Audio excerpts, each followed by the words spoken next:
Why Trump can't resist running in 2024. The latest offering by the Trump political operation is a plastic wallet card that can be purchased by his ardent supporters. These official Trump cards can be used to, well, show you possess one. Possession means you are a superfan, symbolically bonded to the cause of Trump. And as marketers and cult leaders the world over have shown, symbols are truly powerful. The marketing mindset allows Trump to see the magic in a worthless piece of plastic as reinforcing his bond with loyalists who, with every dollar and moment invested in their man, become more likely to stand by him for a 2024 run. Like a brand burned into the hide of a steer, the cards mark them as Trump's political property. As the herd grows, his run for the White House becomes more certain.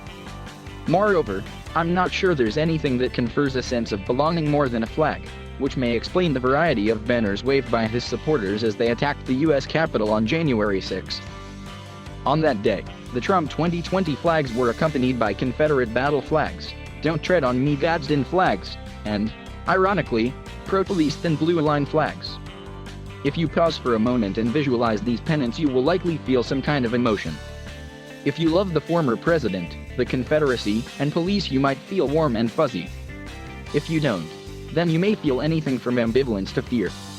Among all of today's political leaders, and arguably among all of them going back to the Civil War, none have equaled Trump when it comes to understanding the power of symbols and demonstrating a willingness to use them.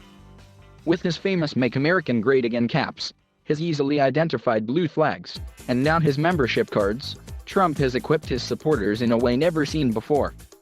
Others may have made campaign banners or pins available, but they came down after Election Day. Trump flags flew throughout his term in office and can be seen still today across the country. For former presidents, the retreat from symbols is quite pronounced.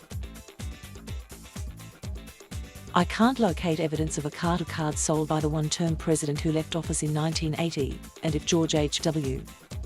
Bush offered ID cards to the millions who voted for him in 1992, I can't find one online.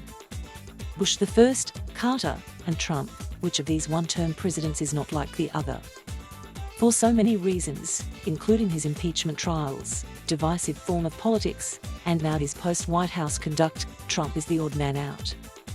He is exceptional for many reasons, but I would say the main one is the pressure building around the notion that he will try to reclaim the office he lost. No one has contributed more energy to the Trump in 24 idea than the man himself. His repeated claim, against all evidence, that the election was stolen from him, has reverberated across his base of support. This, in turn, energized fundraising efforts that have allowed his organizations to fill a war chest with more than $100 million. In the meantime, various Trump entities and allies face trouble in courtrooms, and Congress is investigating both January 6 attack and the former president's taxes. Although someone else would note all the trouble listed above and consider a presidential campaign a non-starter, Trump may believe it's a necessity.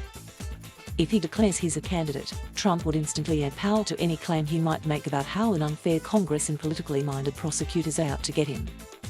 Add the special protections he would earn should he regain the presidency, and you can see why a campaign would make sense to him. Then at his ego, bruised as it may be from losing to Joe Biden, and running in 2024 seems compulsory. Like the purchase of a flag, the act of buying a membership card represents a commitment, not to an organization or an ideal, but to a man. The plethora of loyalty and membership programs offered by corporations attest to their belief in the power of joining. Trump, having collected payment and sent back pennies worth of plastic emblazoned with his name, takes the upper hand because buyers become susceptible to what economists call the sunk cost fallacy. This theory explains why people who invest money in a product or candidate are less likely to change direction. With his genius for marketing and rallying supporters, Trump knows what he is doing as he offers them ways to identify with him. It doesn't matter that the Trump card promises no value or benefit beyond affiliation. In fact, it's probably better that it doesn't, because it could keep purchasers bonded to him all the way to 2024 when the payoff would come in the next election.